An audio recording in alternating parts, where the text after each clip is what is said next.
Kining adlaw nang ako og sisi nga namilit sa pagatpat ug akong gikamunggayan. Namutong pud mi sa akong mga kauban sa trabaho. Nya pagkahuman nangaligo og sapa, nagandam ko og yuta nga akong tamnan og gulay. Hello mayong adlaw. Kini nga video friend, last year pa di ay ni nga akong tigom lang kay og moabot ni nga panahon nga magpundo na lang ko sa balay og matiman sa bata. Magkalingaw na lang pug ko gididid og video. Mga 6 months siguro akong diandri a friend. Ug mao na ako mga ganap friend, pag wala kay kulingaw, magkalingaw lang ko panginhas. Mao ni mga panahon na friend na makapanginhas ko karang wala may trabaho gani kanang panggabi. Wala may panggabi friend kanang mga buntis pa wala mga panggabi.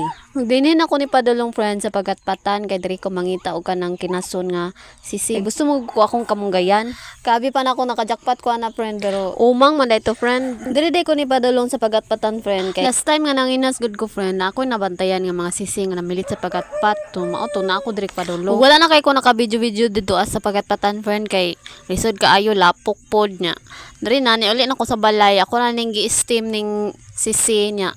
Akong gihimay-himay. Niya akong gipangtanggal ang mga unod sa shell. Niya pagkahuman nagandam na dayon kog tubig, akong gibutang nga glamas. Gibutang na ko ang unod sa sisi, din ako dayon gitakloban, gipaabot ako nga magbuka. Then magbukal ana, ako na dayon nang gitimplahan. Ug pag magtimpla, ako na dayon nang gilunod ang kamunggay. Man gitakloban na pod. Pagkaluto gitilawan dayon perting tamisa sa sabaw. Niya diri nagkasinabot mi sa akong mga kauban friend nga mamutong. Kay timing po nagpasaka sila, din na maray na lang pod mig butong. Kay kining buntis ta bisag sala itong mga nagkaon friend ba? Kwarta ray wala.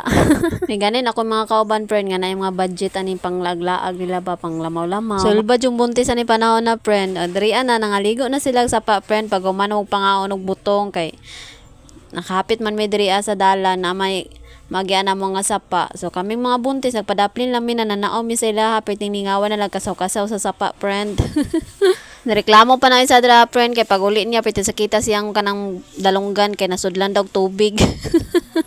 Tagbaw lagi sila ligog sapa. Tung buntis pa ko friend ug wala ko'y trabaho, bakante akong adlaw diri ko sa likod sa balay friend. Manapok kog bunot kay para akong damon. Ihalo na ko sa yuta friend kay pa abot sa panahon nga manganak na ko, magtanam-tanam ko friend. Mao dyan ako nanunaan friend nga pagka nang wala ako'y trabaho ba magpundo ko mga 3 ka bulan man jud na friend magtanom-tanom jud ko kay pangabag-abag kay mahal na kay pamalito nun friend lamas pa lang daan wa na mapurdoy na ka mao nga habang ga duty ko friend nagbuntis pa ko diri naga prepare na ko daan gamiton ako pang tanom-tanom i-plaster na nako ni akong punduhan diri gyuta friend